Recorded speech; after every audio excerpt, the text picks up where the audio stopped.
So there's this free-to-play game called NTE, Neverness To Everness, that is coming to Steam around July 8, and it's honestly a weird mix of things that you don't usually see together, because in this game 1 minute you're fighting some cosmic horror anomaly with a magic sword, and the next you're stealing a car and getting chased by cops through the city, GTA style. And of course this combo alone made me want to get into this. And of course also since it's free to play, how good or bad the gacha system is. So let's go through everything worth knowing before you decide to download this. So in this game you begin in a city called Herathor, right as a disaster hits, a so-called weather warning. Actually turns out to be an anomaly event, and somewhere in the chaos you come face to face with a massive hyper vortex, to not spoil too much here. After that your character wakes up with no memory of what happened, so the classic amnesia.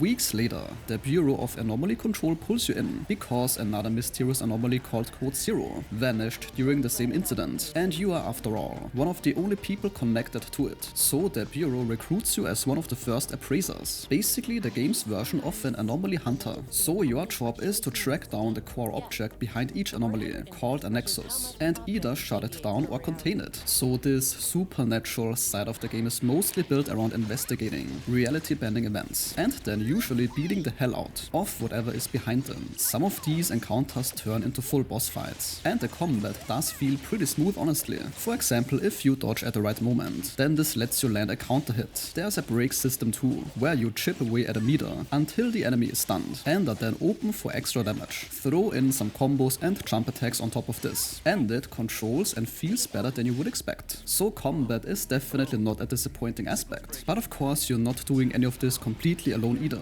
You end up working out of a rundown antique shop that is secretly a front for a crew of anomaly hunters. And the cast is where a lot of the personality comes from. There's Mint, who's kind of your handler from the Bureau, Adler, who runs the shop, an otter companion named Taigedo, who's stuck in his own awkward crush on someone named Miss Tako, and a handful of other hunters, who each get their own little moments. There is also a bigger organization, but no spoilers there. Now here's where this game gets chaotic and different. This is an open world game, and you can drive around, steal vehicles, climb buildings, and also swim. Though keep in mind, swimming eats your stamina fast. Crime actually has consequences here, so if you do enjoy running over pedestrians, smashing into cars, or taking a vehicle you're not supposed to, then you're building up something called warrant value. If you get this value high enough, then cops start chasing you down. In the worst case, you are off to a detention facility, and while I haven't experienced this jail system myself, the jail system seems oddly detailed for a game like this. You can work jobs like cleaning or washing dishes to pay off your fine, fake being sick to sneak into the infirmary, or go the classic route and dig through a wall with a spoon that you nicked from the cafeteria. As for the elephant in the room, the gacha side is there, but it works a bit differently than usual. Instead of the normal banners, you essentially roll dice across a little board to unlock characters. The character banner has no brutal 50-50 loss. Whenever you pull an S-rank character